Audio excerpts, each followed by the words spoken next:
tuh ada buku-buku ya, misalkan Injil Marta Yudas, terus yang dulu pernah ada Injil Barnabas segala itu. Injil Maria gitu. Nah itu judulnya Injil kan kenapa nggak masuk ya ke Alkitab? Dimasukkan ke Ya tadi itu artinya bahwa tulisan-tulisan yang beredar di dalam jemaat itu kan dibaca berulang-ulang ya, dibaca berulang-ulang oleh jemaat, dan dari pengalaman jemaat membaca itu mereka merasakan bahwa ini loh yang sesungguhnya gitu ya, ini loh yang benar, ini yang memang diilhamkan oleh Allah.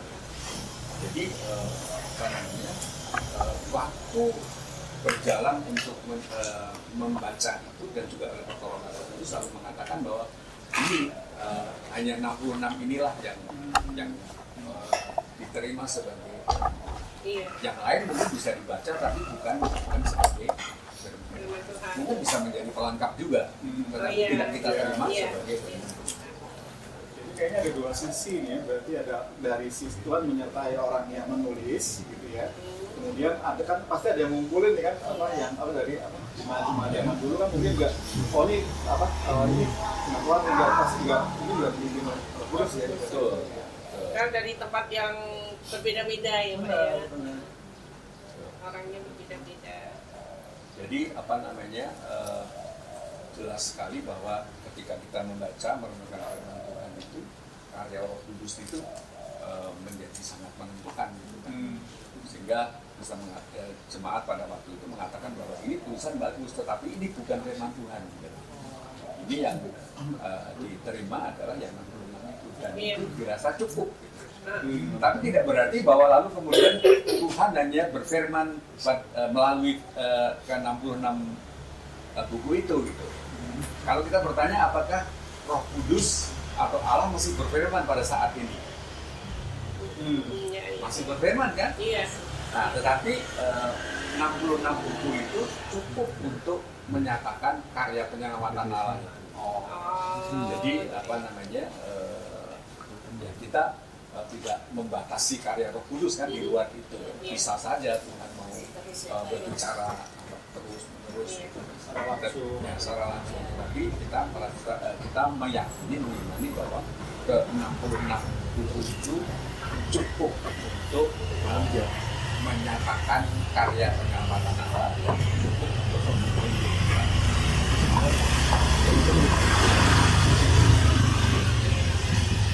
ya kita kalau kita punya tapi nggak dibaca juga nggak ada artinya Pak ya. Ya, ada artinya.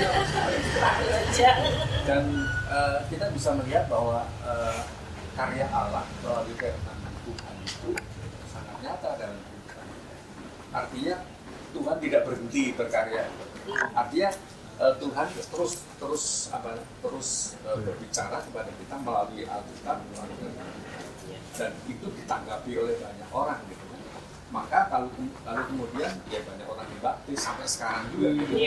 Ada gereja di mana-mana, tumbuh, itu artinya bahwa Tuhan terus bekerja melalui. Dan sekali lagi 66 buku itu cukup untuk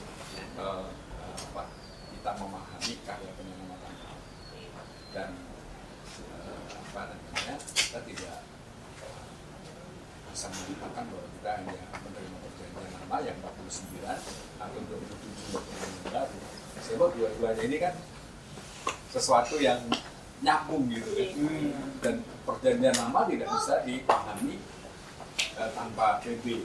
Perjanjian baru tidak bisa dipahami tanpa yang saling menjelaskan. Jadi pesan utama dari Alkitab itu apa ya Pak?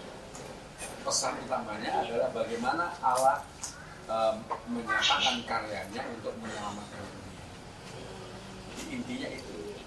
Makanya kita tahu dalam kitab Kejadian bagaimana Tuhan menciptakan dunia dengan manusia jatuh di dalam dosa, tetapi Allah tetap mengasihi sampai nanti Tuhan Yesus hadir gitu kan, menjadi penyelamat sampai kepada akhir zaman. Jadi perjanjian lama kalau kita secara khusus misalnya perjanjian lama itu kan menceritakan janji-janji Allah tentang penyelamatan dunia, dan itu terjalin dalam sejarah bangsa Israel sampai kedatangan Tuhan Yesus.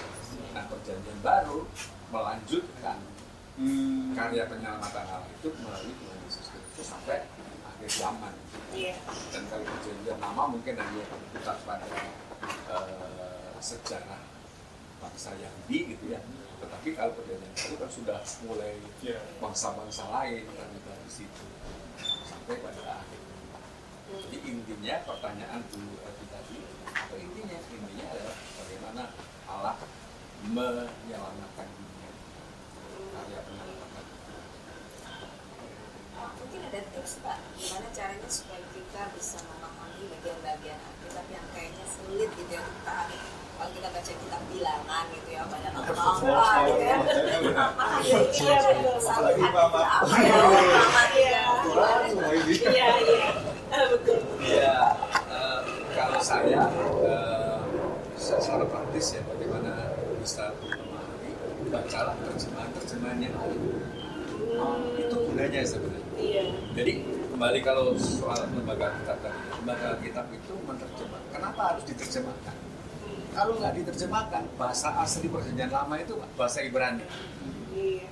Masa untuk memahami firman Tuhan kita harus belajar bahasa Ibrani. Atau perjanjian baru dengan bahasa Inggris. Oleh sebab itu firman Tuhan ini harus diterjemahkan supaya bisa dimengerti oleh semua orang. Cuma pertanyaannya tadi, loh ini kok apa direvisi? Nah, Bukan, iya, tetapi iya. diterjemahkan supaya bisa lebih dipahami manusia pada zamannya lah kira-kira. Sekarang kita bisa membaca terjemahan lama, ada terjemahan baru 74 gitu kan, yang biasa kita baca. Lalu yang TB2 yang di bawah Mas Yosi itu 2023 gitu ya. Iya. Lalu kemudian ada terjemahan bahasa Indonesia yang lebih sederhana lagi, ada itu. Ya, kalau ada bahasa daerah, bahasa Inggris kan. Iya. Jadi dengan apa itu kita akan lebih mengerti. Kalau saya sering lagi saya bandingkan dengan bahasa Jawa.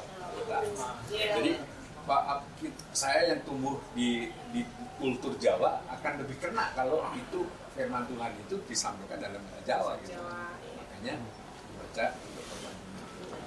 Sudah masa yang kalau ngerti. Nah, kalau mungkin Mas Yusuf mungkin bahasa Inggris gitu ya. Inggris, iya. Bahasa Inggris juga macam-macam. Iya. Ada King James Version itu yang bahasa Inggris jadul gitu ya. Wah itu NIV ya. beda. Kalau misalnya yang bahasa Inggris sehari-hari. Iya. Jadi saran saya itu Iya. tentu sekali lagi kita sedang membaca firman Tuhan, bukan membaca koran atau membaca buku.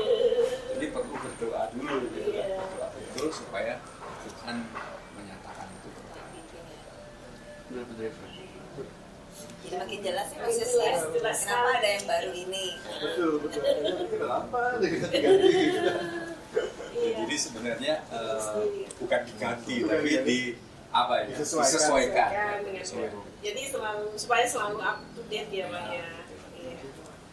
Terus Dan karena kita ada mesti dalam penerjemahan itu melibatkan banyak ahli, Iya. bukan hanya ahli bahasa, tetapi juga ahli budaya. Jadi di lembaga Alkitab itu banyak ahli sehingga ketika mau terjemahan itu sudah jelas Iya. dipercaya. Pak mau tanya, lalu kalau sudah ada Alkitab terjemahan baru ini, Alkitab yang lamanya bagaimana Pak? Masih bisa?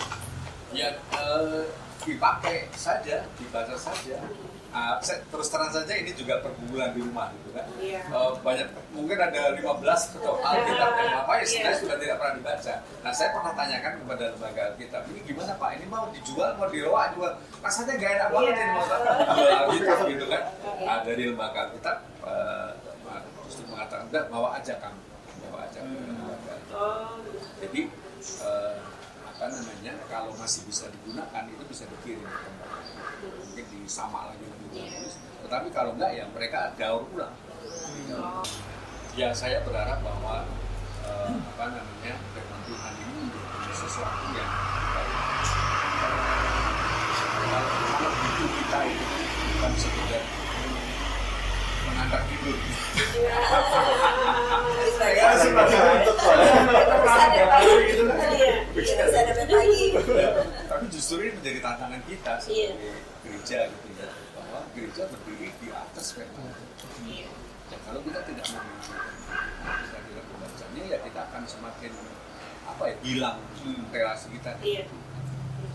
Nah, cuman bagaimana kita bisa semakin mencintai Alkitab ini tadi, salah satu caranya terjemahan yang baru ini mungkin bisa menolong, atau juga terjemahan yang lain bisa menolong. Tapi intinya gereja mesti terus-menerus mendorong umat untuk baca kitab suci. Dan saya kira keluarga juga menentukan ya, Iya. bagaimana diajak anak-anak biasanya. Kan ada Alkitab untuk anak-anak. Iya. Bergambar juga ada. Iya. Sekolah minggu juga ada hafalan kita. Oke, nggak mau gimana nih? Ada kegiatan lain? Apa ya Mau Mas? jalan lagi. Jalan lagi ya. Terima kasih ya Pak. Terima kasih banyak, Terima kasih Pak. banyak. Sampai Biasanya. jumpa. Saya juga mau pulang ke Depok nih. Iya. Mau ujian Pak. Terima kasih Pak. Yuk, mari. Mari, Pak. Ya.